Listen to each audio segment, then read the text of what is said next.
Hello, I'm Susan Stryker, and I would like to tell you why I am so anti-coloring book. Many years ago, I came upon this illustration of research being done in a graduate program. A young boy was asked to draw a bird, and you can see in the upper left illustration what a lovely job he did. The bottom illustration shows the coloring book page that he was given following the bird drawing experience. And the upper right-hand corner shows how that child drew a bird of his own after the coloring book experience. I hope you agree that before drawing in a coloring book, the child was much more imaginative, creative, and thinking clearly.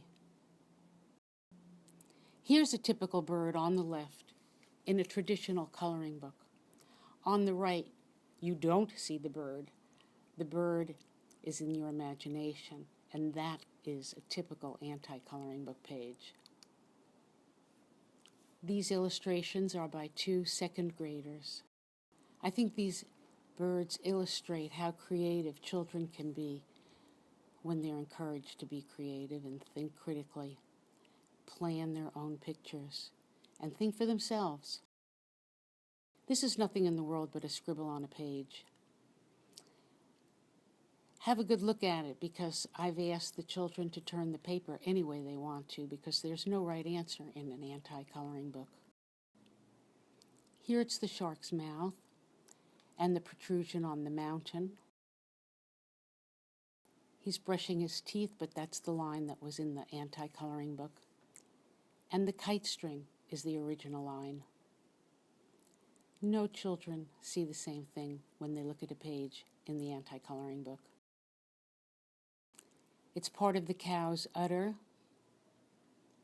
It's one of the eyes in the creature on the bottom left, and to make it symmetrical, the child copied the shape over on the right-hand side. And it's the outline of the snake. Here it's the witch's rear end and the fortune teller's nose. Who got it right? They all did. Here you see an alien in a traditional coloring book. This is typical of an anti-coloring book page. The Martian is in your imagination. The children create them, not the person who created the coloring book. Who got it right? I don't know. I've never been to Mars. What do you think? This illustration was given to some children in kindergarten to help them learn about art materials. It would have been a lot nicer for them to work with art materials.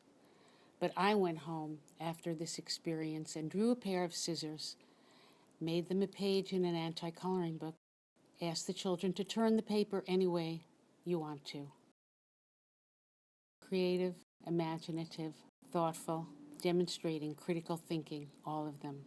I really did spill some ink on an illustration I was drawing, and instead of throwing it in the trash, I turned it into a page in an anti-coloring book, and children have been creating pictures from it ever since. I'd like to invite you to explore your own creativity in an anti-coloring book or in the anti-coloring book app.